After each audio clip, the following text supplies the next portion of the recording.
take it away.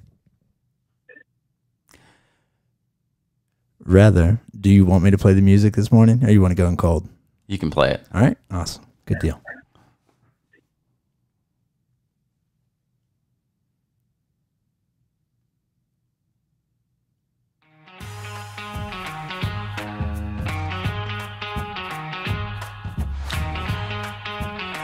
Good morning and welcome to the USA Cares podcast. I'm your host, Matt Castor. I am joined in studio today by our communications and marketing manager, Miss Alexis Becker. Good morning, Alexis. Good morning. And our CEO and president, who's videoing me right now. Yes, I Mr. am. Trace Chesser.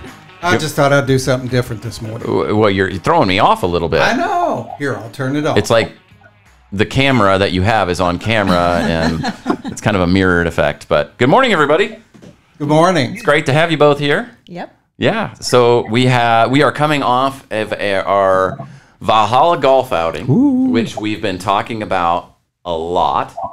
And boy, what an amazing event that was. Sellout event at a great PGA course. We had 22 teams and raised more than $200,000. Yes. Unbelievable. It is. It really is unbelievable. I never would have dreamed whenever they told me they were going to do a golf event 3 years ago. Yeah. And then they even shocked me more when they said, let's do it at Valhalla. And for those of you who don't know, that's a major PGA course. It's not an easy course. You can't just go out and play that course. Yeah. And so they said, we're going to do it. We're going to raise a lot of money. And I just kind of laughed.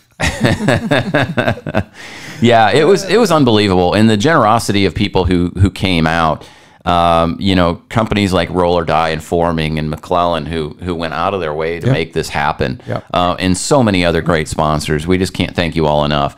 And with the money raised, I mean, how many families, Trace, are we able to assist? Well, I always just try to simplify it and say, $2,000 can help a family stop an eviction, foreclosure, get them food, you get them utilities. You got 100 families. I'd say at least, right? So you at got least 100 families that's going to keep their kids in their home. Right.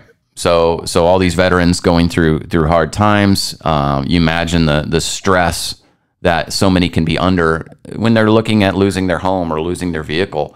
And being able to have that weight lifted is huge. It is huge. Yeah. And by doing that, as you always say, we're reducing the factors that can contribute to veteran suicide. That's the most important thing, because for the longest time, whenever I first stepped into this role, we kept talking about the housing, talking about this. Yeah.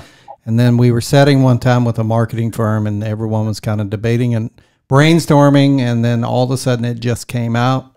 And I didn't even know that I said, all that you all need to know is that these things are the major triggers that can contribute to veteran suicide. Right. So we're helping to slow that down or stop it. Yeah, it's amazing. And it's making a big difference. And I'm glad to see all the sponsors and donors who are recognizing that and seeing what a big difference they can make through USA Cares. Yep. And it's not USA Cares that should be getting the glory for that. It's these people who, in many cases, don't care if anybody ever knows their name, who are coming out of the woodwork to say, what's happening with our veteran community isn't right, and we want to make it better. Yeah. And that's awesome. So thank you to everybody who was involved. Just a very special event. I look forward to it already, to doing it again next year.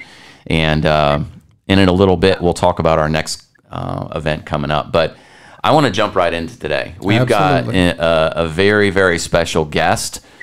I'm a little intimidated, I got to be honest, but a very special guest. So this gentleman is part of an elite team, a 12-man special forces team of Green Berets. And after the attacks of 9/11, there was a team sent into Afghanistan. And I'll let him tell the story, but sent in to take on the Taliban. Yeah. And a group of 12 people who are walking into kind of an impossible task. And always amazes me that people are willing to raise their hand for something like that and say, I'll go. And this is someone I've gotten to know a little bit and learned a lot about. He's a member of the quickly becoming famous ODA 595 team, along with some CIA officers who took on this task. He's a part of a group called the Horse Soldiers. Their story has been told through the Emmy-nominated documentary Legion of Brothers, through the YouTube documentary Here I Am, Send Me, and they were the inspiration for the 2018 motion picture 12 Strong. So if you would, guys, help me welcome Mr. Will Summers. Yeah. Hey. Hello, Will. Good morning, everybody. How are y'all? Wonderful. How are you? Yeah. Great, doing great. Thank you for inviting me this morning. Well, thank you so much for being on. It's truly an honor. And I'm just excited for our listeners to hear a little bit more about you and a little bit more about your story. So would you mind just tell us a little bit about what you're up to, what you've been doing, a little bit about your story, and we'll learn a little bit about you. Okay. Well, I guess I'll start present and then back up. Yeah. I am currently working with Horse Soldier Bourbon through a bunch of the guys from our team and our owner, John Coco and Scott Neal. These guys help us put together this fantastic world-class bourbon. So we're doing that. I'm representing Texas right now, but looking forward to be back in Kentucky soon. We recently moved to Texas, and I'm trying to promote the bourbon out here and doing a lot of fundraising events for veterans. That's So fantastic. I've got a few coming up in Texas, and then with you guys as well up in Louisville, Kentucky. Well, we do enjoy our bourbon in Louisville, Kentucky. So that's fantastic. We're excited to have you up here and to learn more about the brand and just celebrate it with you guys, because it's truly amazing what all you're doing.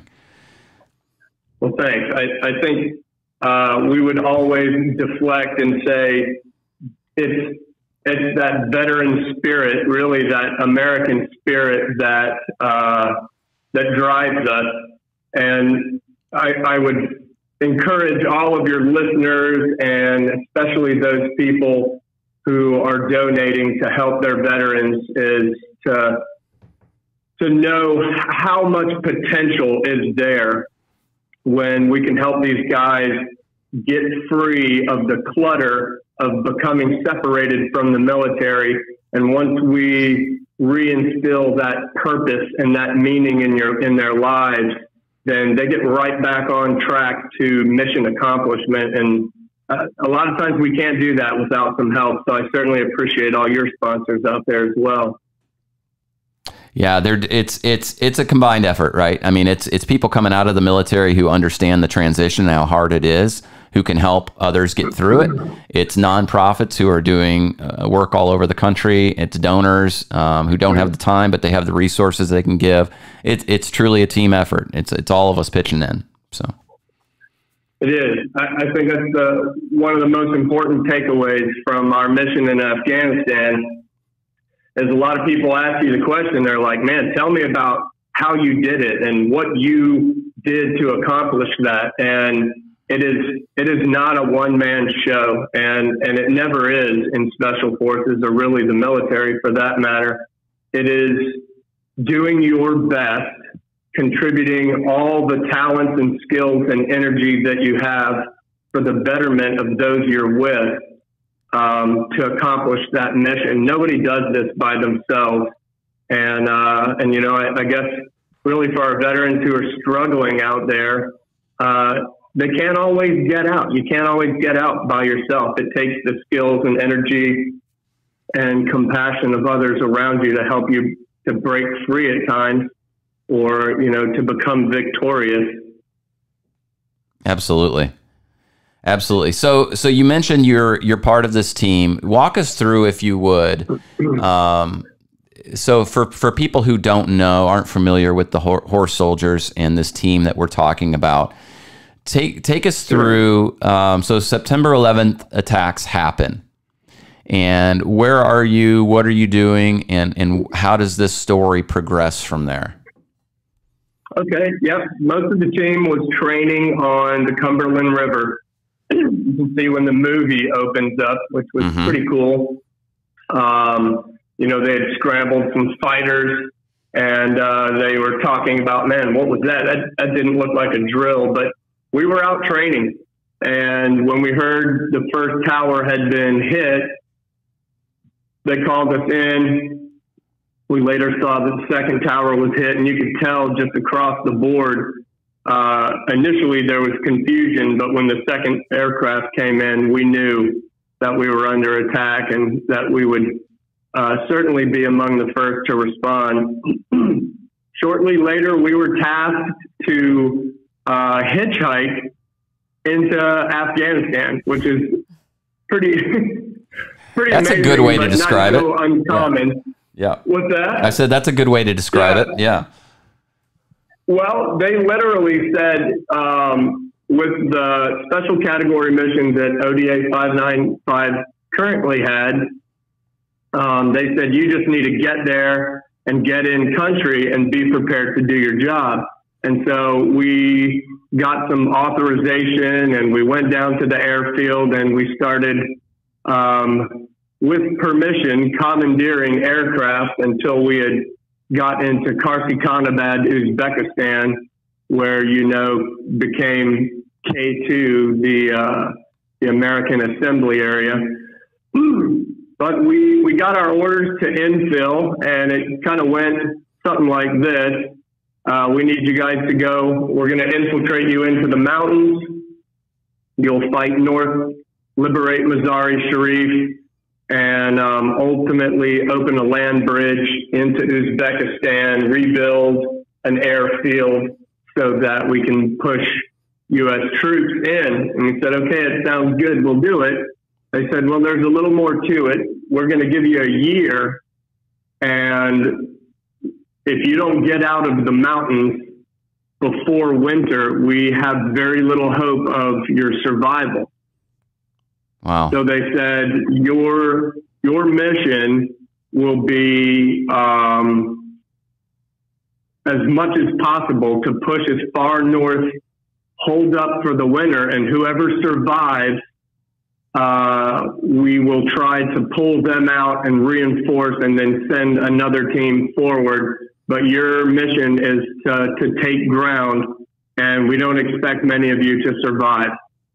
So we said, wow, okay, you got the right team for the job. And we went in and got our rules of engagement clarified and hammered out. And we decided that we were going to go in and go aggressive and as hard as humanly possible. We didn't have a lot of support from U.S. We had some aircraft that could support us, but that was it. There was no resupply. There was no medevacs. We had what we had, and that was it.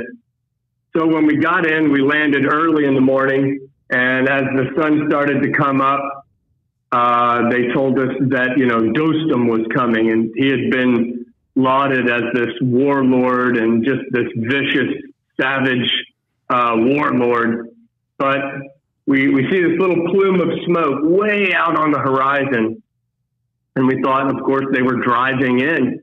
And it took, you know, 15 minutes, then 30 minutes, and 45 minutes. We thought, what in the world? These guys have got to be creeping in. And then they showed up on horses. And we thought, oh, boy, that's interesting. I bet. So a quick little back brief. And we split the team into 2 6-man teams, and 6 men went forward to assess the battlefield on horses. And then later, after we established the log train, we had rejoined forces and then really started to get in hot pursuit of Al-Qaeda and Taliban forces there in the north. Wow. Pretty amazing story up to there. We hadn't anticipated, but we conducted all of our combat operations from horseback from that point that we infilled all the way into Mazar-e Sharif, as was portrayed in the movie 12 Strong. Yeah. I don't want to bore you with stories and details, but it's fascinating. Tell me what you want. No, I think it's fascinating. I think it shows the strength of you and your team and the military, really, just the ability to adapt on the fly and just work with what you have and get it done. So let me ask a question. And it's just, how does that make you feel when it's like, okay, you're going to go to work, you're going to do this job. Yeah, most of you won't come back, most likely. What's the first thing you think of? Yeah. We'll see about that. Yeah. You don't like being told that you can't do something, huh? Well, it's just that feeling. I mean, it's just, it has to be so overwhelming. I mean, It was overwhelming. Excuse me, go ahead. No, I was going to say, I remember Desert Shield, Desert Storm going in there, they estimated casualty rates 30 to 40%. And it's a sickening feeling. But at the same time, it's like you said, we'll see about that. That just makes you want to push harder. Prove them wrong. Yeah. Yeah. That's amazing. So the movie depicts the team, and it depicts the strength of the team, and I think it does a good job with a portion of the story. But like anything Hollywood, it's going to get set up in a way that it's going to sell tickets, and I'm sure there's much more to the story. What part of the story would you want somebody who's only seen the movie? What's the, as Paul Harvey would say, what's the rest of the story that you would want somebody to know? I guess, there's several aspects. One,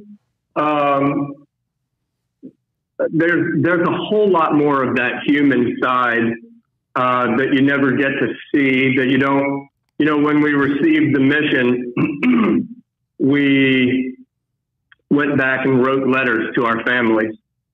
And that was just a heavy, heavy time. That feeling, that thought, what do you, if you're never going to see your infant children again, what do you leave them? What advice do you leave them? How do you convey your love for them in a single letter? That's part of it that I think that human side that they didn't capture very well. Yeah. I think that, just the resilience of being in such an austere environment, but then at the same time, you're surrounded by your buddies. It was work. It was just, there was no thought of glory, anything like that. No movies. We were just there to keep each other alive and hopefully bring some freedom and relieve the oppression that was going on in the country. I guess they missed out in the movie on just the realism of combat.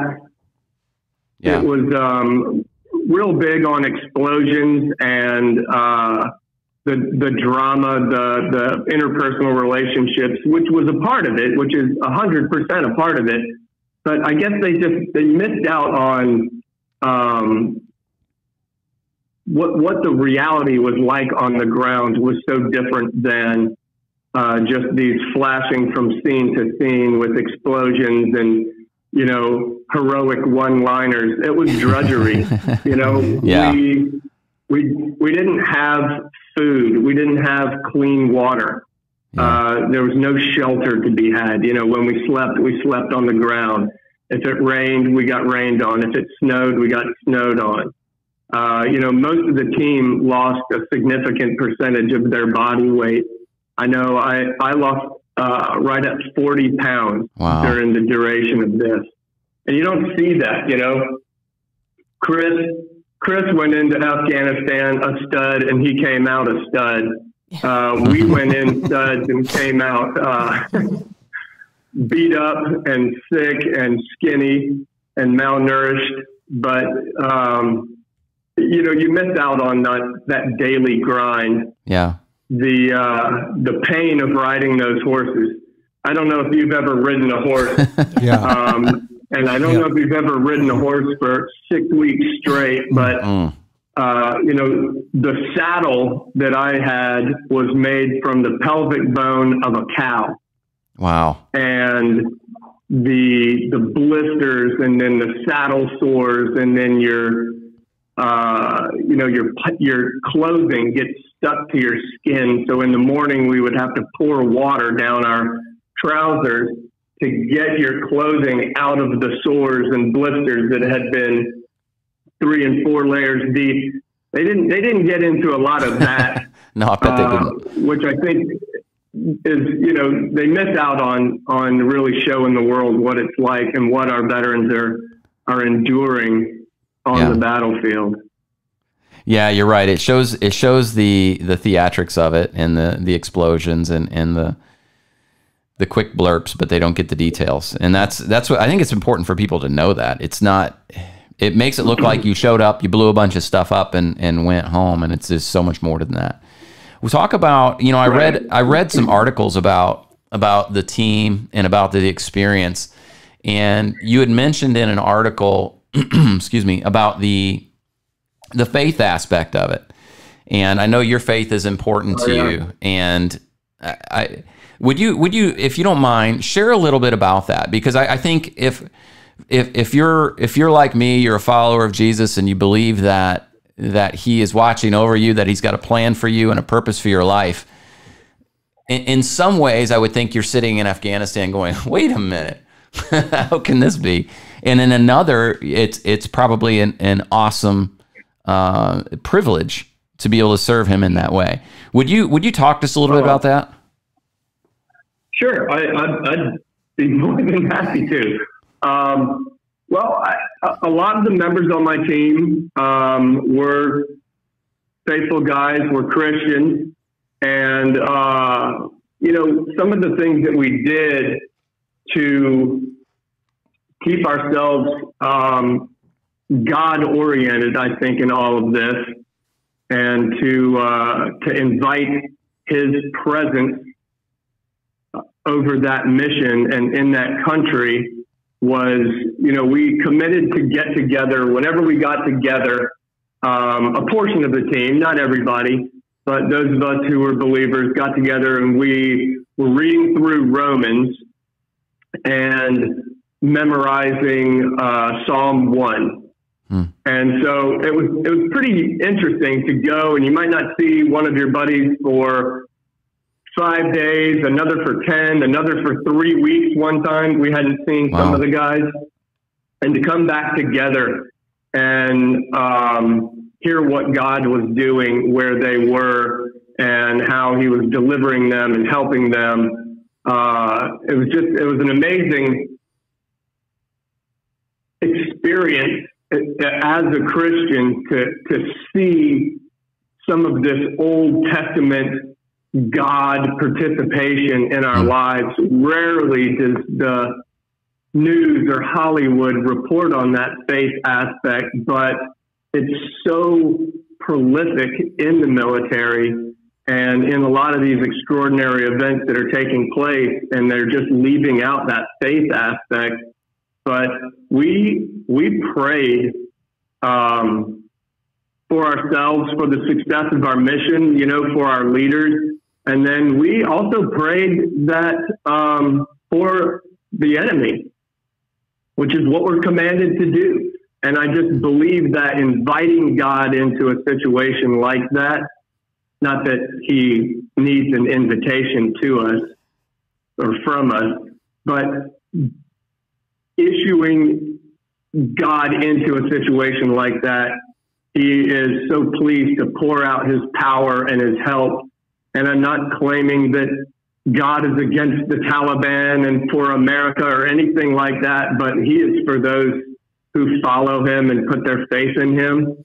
And there were just too many things that happened, too much success, too much catastrophic failure on the side of the enemy to to not attribute that to God and to the way that he helped us.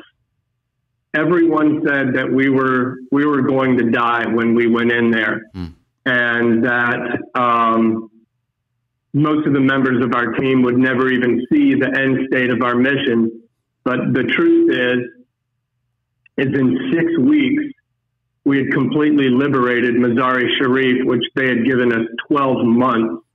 And we suffered no U.S. casualties or really even remarkable injuries in that 6-week period. If that's not a God thing, I don't know what is. That's right. Absolutely. And I wish that part of the story had been portrayed in the movie a little bit more, but it's such an important part of it. Alexis, you and I were talking about it the other day. Yeah. What was it you said? It's too unbelievable. It's too unbelievable. So unbelievable, yeah. But it's such a true story, and I wish I remember exactly what I said. But you compared it to David and Goliath, yes. right? The David and Goliath story very much is like that. Because, if people are believing in the Bible that David, this little guy, could kill this giant with a stone, like just one little rock, how do you not believe this story after hearing it? Absolutely. That is a great comparison. So I want to bring it up. There was a chaplain a long time ago that I remember he brought this up, and I know Will has heard this, Isaiah 6:8, and the voice of the Lord said, "Who shall I send? Who will go for us?" And then he said, "Here am I, send me." And me. Yeah. Right. There's so much comfort. It is. And strength that comes knowing that God's providence is before us, and all we have to do is walk down that path. And when you have put your faith, truly put it and your life in his hands, you really can do all things through Christ in those times.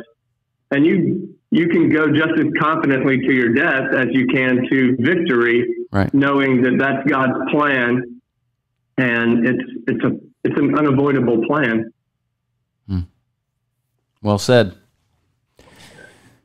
Go ahead. I was going to say, so, faith is a huge driving force behind you. Are there any other driving forces? Your family. For me personally, that would be my biggest motivation. Like you said, I've got 2 little kids, and just the thought of having to write a letter, if I would never see them again, like, it brought tears to my eyes just thinking about it. And I've never been in a situation where I need to do that. But, how do you, like, who else is that as an additional driving force to bring you guys home safe? Well, absolutely. Family.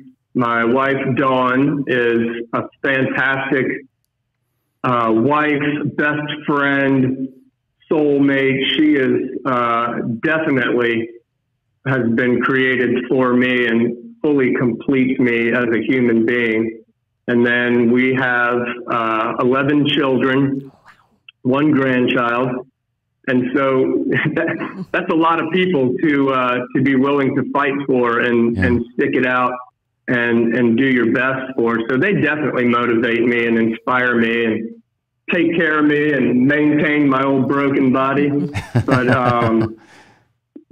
you're always motivated to return and to be with your family again. Even from just a day's work, I can't wait to get back and see all their smiling faces. So that's a good point, and that's something that I think, living the military life, we understand a whole different perspective on this. But for these 2 guys in here, imagine being the spouse. Yeah, I can't. Imagine being Dawn. Yeah. And, there are millions of Dawns out there. Right. That have to watch someone, and it may be, the husband's at home, the spouse at home, right, and the wife is serving, or, imagine that moment when you have to say, I'm leaving. I don't know a whole lot of what I'm going to do or where I'm going sometimes. I would be in a wreck. Sure. Yeah. Wreck. Yeah. It takes a very, very strong person to be able to do that for sure. Yeah. So the kids, those are the pieces that a lot of times I I always try to throw in because I don't think people fully understand. I mean, it's terrible as the person leaving, but what about those kids tonight, tomorrow night, the next night? Yep. And you're gone, and they got to deal with that. They got to process that as a child. And I heard something earlier. I don't want to get us off track. You usually do. I do. You're I'm very really good good at at getting that. us Yeah, off yeah. track. That's why we have Matt here. It's Yeah, to get thanks. back on. But I understand that you have a son that's serving. I do. I have my oldest son, Justin. He got married last year, and he's serving right now. He's in the 82nd Airborne Division. Okay. Fantastic. Very proud of him. What unit? What unit is he in with the What's that? 82nd? What unit is he in with the 82nd? He's in the 04, Awesome. 504. Awesome. No, that, I mean, you know, Yep. that's another thing we have in common. We both have children that have served. Mine, actually, he finished up now. He's a federal police officer, but that's a whole new experience. And I'm looking at these guys. Well, unfortunately, I'm talking to the guys here in the room more than I'm talking to you. But you imagine your child going and doing this. Yeah, no, I can't imagine. I'd be a wreck. Yeah. Yeah. I mean, Yeah. so proud, but still just a nervous wreck. Oh, yeah. And I keep thinking, you know, Yeah, this. Yeah, go ahead. I was just going to say it's stressful and scary, but at the same time, you know, I believe, and my son's a believer, but I really believe that God will take him through the challenges that he needs to become the man that God wants him to be. And I wouldn't do that. You know, I would, in my frailty, protect him from too much. And God knows the end from the beginning. So he'll bring him through things that I never would. I think, you know, you just, as a parent, you can't stop protecting. But I love to see the man that he's becoming, being in the military. I see a lot of the characters that I learned in him. And that's encouraging, and it's fun to see. Well, he's got a pretty good dad. So Hey, did you get to I'm go more down to than that helps. Benning at jump school? Did you pin his wings? No, it was COVID. Oh, no. Oh, Yes. Oh, that And stinks. so my father jumped the last jump with all 4 of his sons.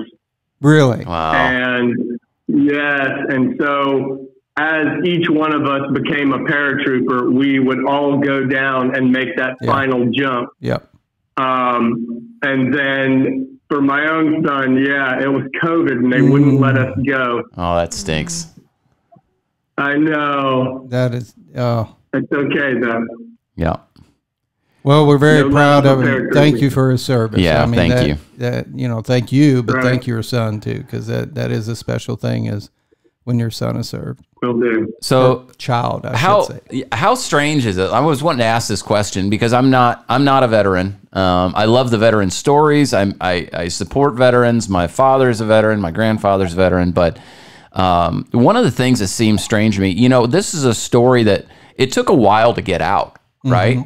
And how many? I can't imagine how many stories there are out there that are incredible that have never seen the light of day.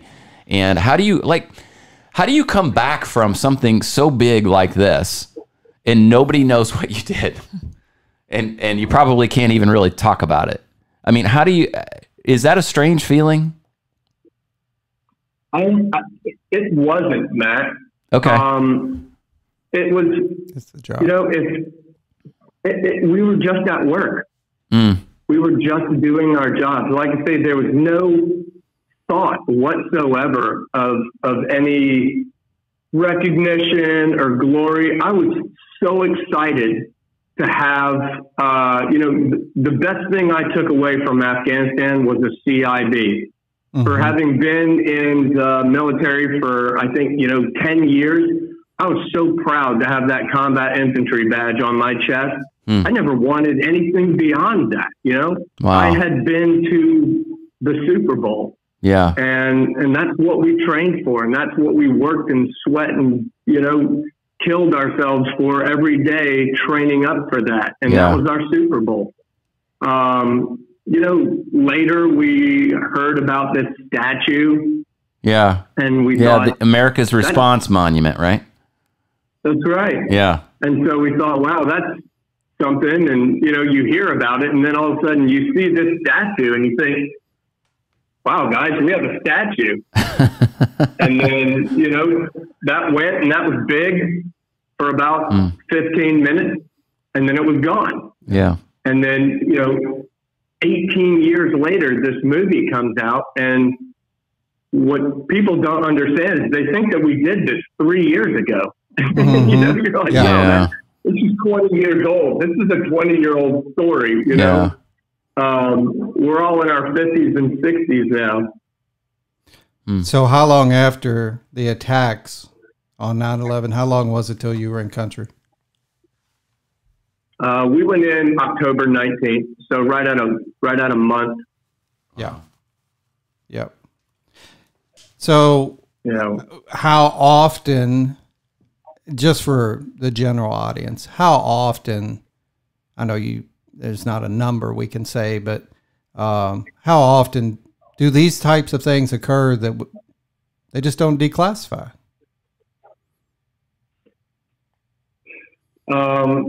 if I told you, I'd have to kill you. Exactly. But see, I've already got a top secret clearance, so I'm good. All the time. It does. Yeah. I mean, if not every day, certainly every week, these things are going on. That is why, man, that's just why I will never say no to anybody who is helping my brotherhood and sisterhood, if you will. But it's happening right now, you know, and I know it is. Yeah. There's guys who are suffering and service people who are suffering right now for the freedom that we enjoy, or for someone else, you know, for liberty and freedom in another country. Nobody will know. I think that's one of the beautiful and sad things about being a veteran that just locks our hearts together so much, is that when we're together, it's like we're speaking a whole nother language, because we know. And it's great that we can get some of these stories pried out of the vault and told. I wish we would tell them more accurately, but that we can get them told and give people a glimpse of what it's like. And you wonder, why are these guys having troubles? You know, why are these guys, they're home. They shouldn't be struggling with suicidal thoughts, but there's so much packaged up in there after a deployment like that, that it's difficult to get away from. But yeah, it's happening all the time. There's lots of things that will never be declassified and we'll never hear about. But there's a movie a week coming out of our armed forces for sure. Yeah. So I told you guys I was with the 101st there at Fort Campbell, and we were just one block away from where these guys are at 5th Group Special Forces. Okay. And we would run PT, and a lot of times we go out and we come back around and all this other stuff. And so, you know, occasionally you would go back, you'd notice cars and a lot of activity, you know, when everybody's home. Right. And then there were a lot of times that we would go around that it looked like a ghost town. So in our minds, we were like, yep, okay. Something's happening. Yeah. Yeah. Wow. So it does. It occurs much more than anybody will ever know, but they're doing it to protect everyone. Yeah. That's right. So transitioning a little bit, you know, we're looking at now. So you've gone through this amazing career in the military, and you know, it's tough to look at. You mentioned the struggle that so many have, and the struggle people have coming home and dealing with things, and we see this we see this at USA Cares every single day. And, you know, we mentioned the golf outing we just had, and Trace and I had an experience. We were sitting with a veteran that we know very well, and he's looking at his phone and he goes, "Oh," Yep. and we're like, "What's wrong?" And he goes, "I just lost another one." And it was just, Oh man. it was heartbreaking, and it was hard to explain the grief on his face, because a member of his team had just taken his own life. And it's driving us to do what we do, to give people that no, your mission isn't done. Just because you came home, your mission isn't done, and you've got more work to do to help your brothers and sisters. And you are helping get that story out. And I can't thank you enough for what you're doing, because it means a lot. Well, thanks. It's an honor So, and a responsibility, I think, that we have. yeah, for sure. So anything else that you would want people to know about your team, about your mission, about what you're doing now, yeah, anything you would want our listeners to know? Well, I guess it's never the one person. It's always the team. And when we contribute, we can do anything. You know, with the Horse Soldier Bourbon, it's all veteran run. Right. And it was that team camaraderie, a mission, a great mission. Yeah. And I think it's just a shining example of what happens when we get vets together, feet solidly planted on the ground with some purpose. And, you know, we took a garage days type dream to now, you know, Horse Soldier Bourbon is in the top 100 spirits in the world. That's amazing. That is actually amazing. Yeah. In that there are tens of thousands of whiskeys and spirits out there, and we're in the top 100 in 3.5 years. Fastest growing distillery in the United States. We've won numerous awards. We laugh. We say that our bourbon has more awards than we do. But I just think it's a great highlight, a great American dream story that shows what we, as veterans, are capable of. And when we put our minds to something, there's just nothing that we can't do. And so for those people that you see out there that seem untouchable, understand that there is more in there, potentially, than any of us realize. And sometimes we just have to get in there and unlock that inner man, get him free of the baggage that he's carrying. And then, you know, we will all enjoy the benefits of having that person participating in society and contributing again. Absolutely. And, you know, we have a lot of our listeners, we have listeners all over the country, but a lot of them are right here in Kentucky, and they do enjoy a good bourbon. Yeah. And, you know, just keep this in mind for everyone listening. Check out horsesoldierbourbon.com and think about if you're going to support a company, there's thousands of bourbons to choose from.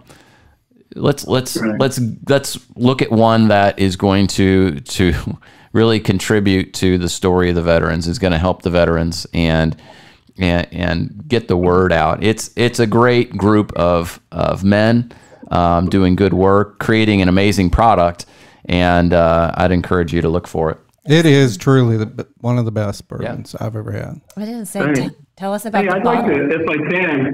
Yeah. Oh, I'm sorry. I was going to say, just Can I just share one? Sure. Go ahead. Go ahead, Will. I would share one thing about Horse Soldier that I just think is really cool, and it's such a veteran serviceman oriented deal. Is we have an offering called Commander Select, Mm-hmm. And it is really, you know, in 1,000 barrels, you'll find one that literally just shines. It's that magic barrel, you know. And initially, when we would discover one of these, we kind of discussed greedily what we were going to do with our portion of it, and you know, common sense and the brotherhood got the better of us. And so our commander's select is you know, a few thousand bottles at most released every year. And we took that really special bourbon and made it into a 501c3 of its own. So nonprofit for us, and we take all those funds and we maintain the America's Response statue, the 9/11 Museum, a portion of that goes there. And then the remainder of it is used for veteran organizations to help people who are helping veterans. And then something really neat that we do is we also have a place where people can apply for help. And so, you know, one of my favorite stories is, you know, you could be a single mother raising teenage girls who have a need for braces, but the funding's just not there. So you can come to us, and I mean, it could be braces, it could be new tires. It's a lot like what you guys do. And that's set up through Horse Soldier Bourbon to take care of survivors and their families as well. That's amazing. It makes such a big difference. Alexis? Well, now my comment doesn't seem. Go ahead. No, it's okay. Jump in. Yeah, well, we were looking at the different bottles, and I'm not a bourbon drinker, but I like wine, and I choose my wine sometimes based on the way the bottle looks. And the bourbon's the same thing with me. I always like to look at the different shapes and different things. And so tell us about, you know, the Horse Soldier bottle. There's something super special about it too. Oh, there's some really neat stuff about the bottle. The bottle initially is designed to kind of look like the broad shoulders and small waist of, you know, a soldier, a warrior. So it represents strength. It's a heavy bottle, and it's meant to be. When you pick that thing up, you know, we want someone to say, wow. On the front of the bottle, there is an arrow and a hatchet, and that represents Army Special Forces and Army Rangers. I think one of the most significant things about the bottle, we say that each bottle is a little memorial unto itself. And the reason being is all glass bottles are forged in a steel mold. And so when we went to New York City for the statue dedication, the Port Authority of New York City, in showing their appreciation for the team, gave us a steel I-beam from one of the Twin Towers. Wow. New York had kept back a portion of that steel for national monument, and they gave us one of these I-beams. And so with their permission, we reforged that steel I-beam into our bottle molds. So every one of our bottles, kind of like us, is forged in fire. It's forged in that ground zero steel. So every bottle, every drop of bourbon has actually been touched by ground zero steel. That's really cool. That's what got it all started, right? So that's right. Wow. That's fantastic. It's a full circle. Well, what was meant to bring us to our knees unified us, and now full circle is coming back with such a great story and such a triumph over what evil was intended upon us. That's amazing. Well, I think your story is really inspiring to so many. Thank you for sharing it. It's hard to take it all in, to be honest with you, but you do a great job of sharing it in a humble way, and representing the military so well. And I just thank you so much for being on today. Well, I'm looking Sure, forward to thanks for meeting you your in time. person. Thanks for having me. Yeah, you're going to be in Yeah. Louisville here pretty soon, right? That's right. I'll see you guys on the 7th. Yep. Absolutely. So what we're talking about coming up on August 7th is the USA Cares Gala in Louisville, Kentucky, and we'll be bringing in probably 500 people or so into the Marriott downtown in Louisville, and we're going to be really celebrating veterans. And it's a time to get everyone together and to honor those who have served, to discuss in reality the issues that face a lot of veterans coming out of the military, whether it's transitioning to a civilian career, whether it's facing their own demons and trying to deal with it. But this is a chance for people to get together and really come together as brothers and sisters and celebrate each other and raise a lot of money to help a lot of veterans. So I anticipate we're going to raise, Trace, what do you think? Over 300,000. So we look to raise over $300,000, which is tremendous. And Will, just to give you a glimpse behind the curtain here, this is, I've joined USA Cares this year, and there's been a lot of things that have jumped out to me. And one of them is the way that people come out of the woodwork to support veterans. And what I've witnessed in the last 9 weeks is Hardee's and Carl's Jr. coming out and saying, we're going to raise as much money as we can to help veterans through USA Cares. They raised $500,000. Our golf event that we just had just raised $220,000. And now we anticipate raising $300,000 at our gala, which means in a 9-week period, we'll have raised $1 million. But here's the problem. Isn't that amazing? Here's the problem. We get over 200 requests per week. Right. So, I don't want to let you off the hook here, Matt, because this is your job. No, it's just we getting should celebrate. started. We Just really getting should started. celebrate it. Yeah. Because we're going to be able to help a lot of people. So, Will, you're a big part of this, and you're a part of our team. We consider you part of our team, and you've really come alongside us. Thank you for all of your support and your wife's support. I look forward to meeting her at the gala as well.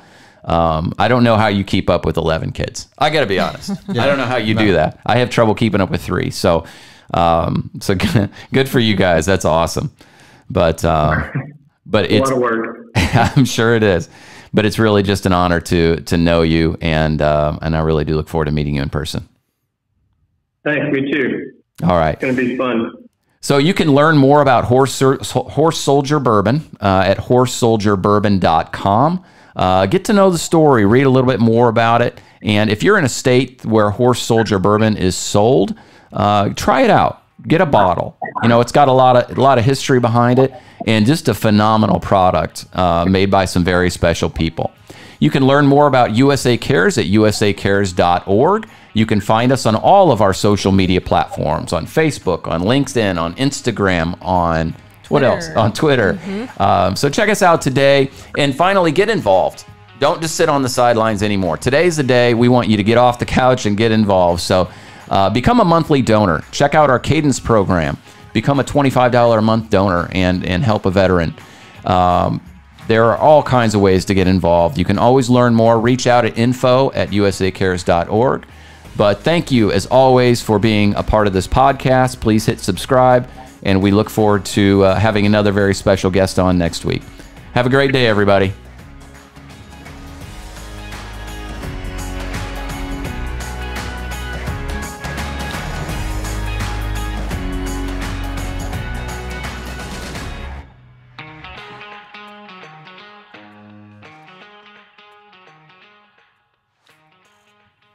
Will, you still there? I wasn't sure what to do. I know. You were perfect. No. You were perfect. Thank you so much. That was great. It was great. You're welcome. Thank you, guys.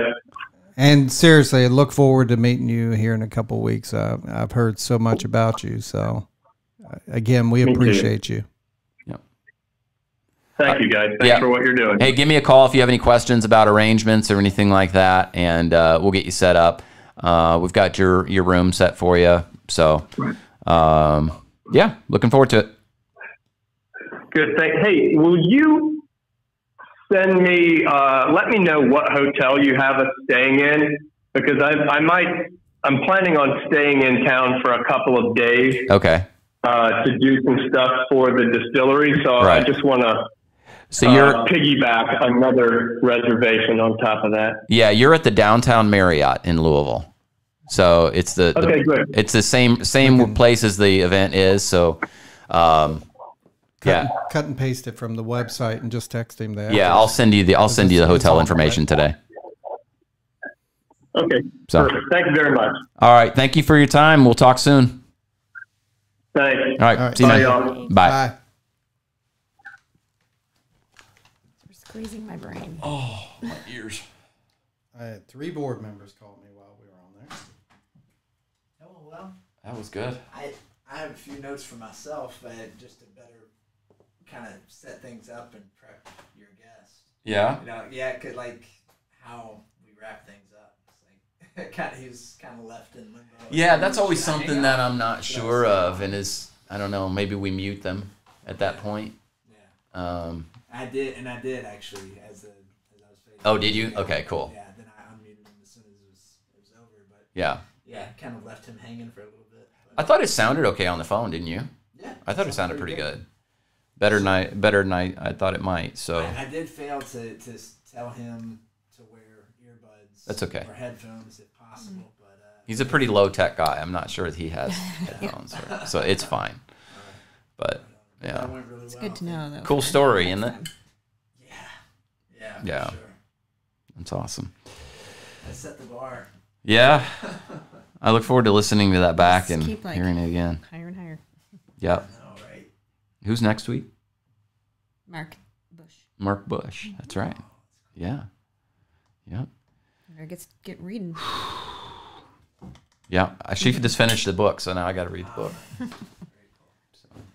Well, thank you. I'm not ready yet, so Well, unfortunately. We'll share it with you. yeah. Not like 3 years now. If you want, we'll share it with you, and I'll get it to you, and you can read it. A stack of books. I'm slow. It's actually a very It's a quick pretty- read. yeah. It's, Down very, here, like it's small. It's pretty quick to get through. I know. I like to read, and I buy new books, and then they just sit on the shelf Right. Same. until I get to them or go to the beach Right. once a year. You're not allowed to go to the beach anymore. I've No more only been vacation one time for you. Except that. I'm sorry you except got in caught December. up in the middle Remember. of the chaos about the spelling of sergeant. Sorry. Oh no, it's okay. No, I'm glad you can contact me anytime. Yeah, we've had numerous issues with things, but that one triggered a bunch of veterans that are like, you don't know how to spell sergeant, Yeah. and it's like, yeah, that was the first part of my title. Right. Yeah, I do know how to spell it. And so, yeah, I had a lot of board members beat me up about it. So I told Matt, we gotta have another safety check or something I can't take those beatings on Yeah, top I of all think- the other meetings. It's just a brand thing for us, you know. Yeah. That's an area where we've got to protect it a little bit. For sure. That one was very much like Wayne Media misspelling media and putting it out there for the world. Right. Not you. I know it wasn't you. No, I understand. And I know Matt actually caught that. Because I spelled it wrong. Yeah. This is your fault. Everybody point a finger at Alexis. Hey, no, it's not. That's It's, why we have 8 people looking Yeah. at it. That's it. Yeah, I know Matt caught that, and I don't know. You know, it's not my Yeah. department. However, No, but you on help behalf us. of the You company, help I us. apologize. You help us a lot. You help us. You help us a to lot, Get yeah. those messages to them and to make sure that they know we gotta check and double check and Yeah, and I'm just glad. I'm glad that you feel comfortable to contact me. Yeah. Since I welcome that always. This All is right. this is cool. I like the setup. what's the next thing? Make you Next. nervous?